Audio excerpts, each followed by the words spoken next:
कोई डकैती डाली तो अगले चौराहे पर भागते से पहले ही वह सारी तस्वीरें कैद हो जाएंगी और अगले चौराहे तक पहुंचते पहुंचते पुलिस उसको ढेर कर चुकी होगी। भाइयों बहनों, अब कोई भी सुरक्षा में सेंध लगाने का दुस्साहस नहीं कर पाएगा।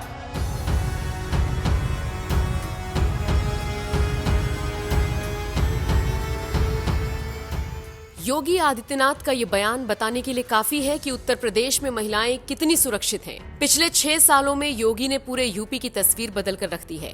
आलम यह है कि अपराधी खुद अपराध छोड़कर थाने में सरेंडर करने लगे हैं, माफी मांगने लगे हैं और जिंदगी में दोबारा कभी अपराध न करने की कस्में खाने लगे हैं। योगी के यूपी में लड़कियां सिर उठाकर आजादी से चलती हैं क्योंकि छेड़छाड़ करने वालों पर नकेल कसी जा चुकी है। इसी बीच एक बेहद दिलचस्प खबर सामने आई जिसने हर किसी का ध्यान अपनी तरफ खींचा। दरअसल गाजीपुर में मुख्यमंत्री सामूहिक विवाह योजना के तहत 349 जोड़ों का विवाह कराया गया। इस खास मौके पर जिला पंचायत अध्यक्ष सपना सिंह भी मौजूद रही। सपना ने इस दौरान सभी दामादों से जो बात कही, उसने न सिर्फ हर किसी का दिल जीता बल्कि तालियां बजाने पर मजबूर भी कर दिया। दरअसल जिन 349 जोड़ों का विवाह कराया गया, उन सभी दामादों से सपना सिंह ने कहा, सारे दामाद जी से मैं ये कहना चाहूंगी कि आपको ये पता होना चाहिए कि ये किसकी बेटियां हैं। ये सभी योगी जी की बेटियां हैं। इनका ख्याल रखिएगा क्योंकि अगर थोड़ी सी भी कमी हुई हमारी बेटियों पर तो समझ लीजिएगा आपके ससुर जी बुलडोजर चलाने में देर नहीं करेंगे। सोशल मीडिया पर सपना सिंह का ये बयान खूब वायरल हो रहा है। हर कोई इसकी चर्चा कर रहा है। सपना सिंह ने इस बयान के बाद सभी जोड़ों को आशीर्वाद भी दिया। बता दें, गाजीपुर के आरटीआई मैदान में 349 जोड़ों की शादी कराई गई, जिसमें 5 मुस्लिम जोड़े भी शामिल थे। बहरहाल सपना सिंह का ये बयान आपको कैसा लगा, कमेंट करके जरूर बताइएगा। जाते जाते आपको योगी का पूरा बयान सुनवाते हैं जिसमें वो बहन बेटियों के साथ छेड़छाड़ करने वालों को सबक सिखाने की बात कर रहे हैं। कोई भी ऐसा समाज विरोधी तत्व जो पहले एक चौराहे पर किसी बेटी या बहन को छेड़ता हो, दूसरे चौराहे पर डकैती डालने का दुस्साहस करता हो, अब नहीं कर पाएगा क्योंकि सीसीटीवी कैमरा एक एक गतिविधि को कैद करके रखेगा। अगर किसी ने एक चौराहे पर कोई शरारत की या कोई डकैती डाली तो अगले चौराहे पर भागते से पहले ही वह सारी तस्वीरें कैद हो जाएंगी और अगले चौराहे तक पहुंचते पहुंचते पुलिस उसको ढेर कर चुकी होगी। भाइयों बहनों, अब कोई भी सुरक्षा में सेंध लगाने का दुस्साहस नहीं कर पाएगा। एक बेहतरीन प्रयास हो रहा है। कोई सोचता था पहले शहरी क्षेत्रों में गरीबों को भी प्रधानमंत्री आवास योजना का लाभ मिले, आज उसकी सुविधा दी जा रही है। अकेले कानपुर में अब तक 25,000 से अधिक गरीबों को आवास मिले हैं, जिनमें 11,000 से अधिक 14,000 से अधिक आवास कानपुर नगर में मिले हैं और ग्रामीण क्षेत्र को अगर हम देखेंगे तो 11,000 से अधिक गरीबों को ग्रामीण क्षेत्र में भी प्रधानमंत्री आवास योजना का लाभ मिला है। स्ट्रीट वेंडर, कोई सोचता था ठेला खोमचा रेड़ी लगाने वाले, मुझे बहुत पहले 2012 में और उससे पहले भी कानपुर में गोविंद नगर में कई जगहों पर सभाओं के लिए आना पड़ता था। मैं देखता था बड़े पैमाने पे पटरी व्यवसायी अपना व्यवसाय करते थे, पटरियों पे सोते थे, कोई पुरसा हाल नहीं था।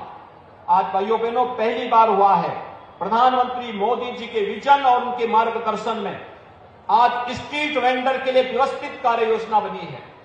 ब्याज फ्री लोन उन्हें उपलब्ध कराया जा रहा है और अकेले कानपुर के अंदर 78,000 से अधिक ऐसे लोगों को इस सुविधा का लाभ प्राप्त हुआ है, जिन्हें ब्याज फ्री लोन के साथ जोड़ करके जिनके जीवन को हम परिवर्तन के माध्यम से आगे बढ़ा सकते हैं, उन्हें स्वावलंबन की ओर अग्रसर कर सकते हैं। अन्यथा कोरोना महामारी ऐसी महामारी आई थी जो न केवल अर्थव्यवस्था के लिए बल्कि प्रत्येक नागरिक के जीवन पर भारी पड़ती हुई दिखाई दे रही थी।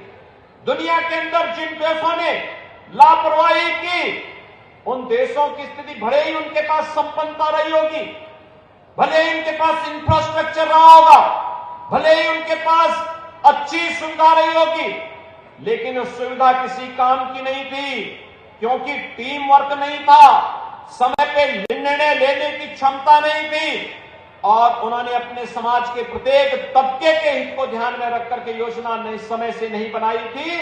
आज उसका परिणाम है, वहां पर व्यापक क्षति हुई। लेकिन भारत के अंदर प्रधानमंत्री मोदी जी के मार्गदर्शन में न केवल टेस्ट फ्री था, उपचार फ्री था, वैक्सीन फ्री था, बल्कि फ्री में राशन की सुविधा के साथ ही हर एक तबके के लिए उस प्रकार की योजनाएं जो ने इस महामारी के दौरान भी उन्हें उनकी जीविका पर बुरा असर न पड़े, इसके लिए पूरी तैयारी की गई थी। और डबल इंजन की सरकार के द्वारा समय पे लिए गए निर्णय का परिणाम था कि कोरोना जैसी महामारी जिस प्रकार से आई थी, दुनिया को दहला रही थी, उसको समय से नियंत्रण करने में हम सबको सफलता प्राप्त हुई। भाइयों बहनों, आज मैं आपके पास आया हूं इसी बात को लेकर के, जो तेजी के साथ हम लोगों ने शहरी जीवन को परिवर्तित करने का काम किया है। आज स्मार्ट सिटी ही नहीं, ICCC ही नहीं, आज स्मार्ट रोड का निर्माण से लेकर के एक्सप्रेस हाईवे के लिए उत्तर प्रदेश जाना जा रहा है। आज यहां का मेडिकल कॉलेज फिर से एक नई बुनियादी सुविधाओं से युक्त होकर के आगे बढ़ रहा है। आपने देखा होगा यहां पर गणेश शंकर विद्यार्थी मेडिकल कॉलेज में सुपर स्पेशलिटी ब्लॉक के निर्माण की कार्रवाई जिस मजबूती के साथ आगे बढ़ा वो आप सबके सामने है। कानपुर एयर कनेक्टिविटी से फिर से जुड़ सके, सेवा तो शुरू की गई, लेकिन कानपुर में जितना लोगों की भीड़ है उसके हिसाब से यहां पर सिविल टर्मिनल का निर्माण होना चाहिए। उस कार्य को युद्ध स्तर पर आगे बढ़ाया गया। अब ये न केवल मेट्रो सिटी बल्कि बहुत शीघ्र कानपुर का अपना एयरपोर्ट भी होगा और यह एक बड़ा कार्य आज आपको हम उपलब्ध कराने जा रहे हैं। भाइयों बहनों, ढेर सारी संभावनाएं हैं और उन्हीं संभावनाओं में आज आपसे अपील करने के लिए मैं आया हूं। ये सभी कार्य आज तेजी के साथ इसलिए बढ़ते दिखाई दे रहे हैं क्योंकि कानपुर में विकास के लिए स्थानीय स्तर पर भारतीय जनता पार्टी का बोर्ड है। राज्य शासन के स्तर पर कहीं योजनाएं अटके ना, इसके लिए राज्य में आपकी सरकार है। केंद्र में कोई योजना लटके ना, उसके लिए केंद्र में मोदी जी के नेतृत्व की सरकार है।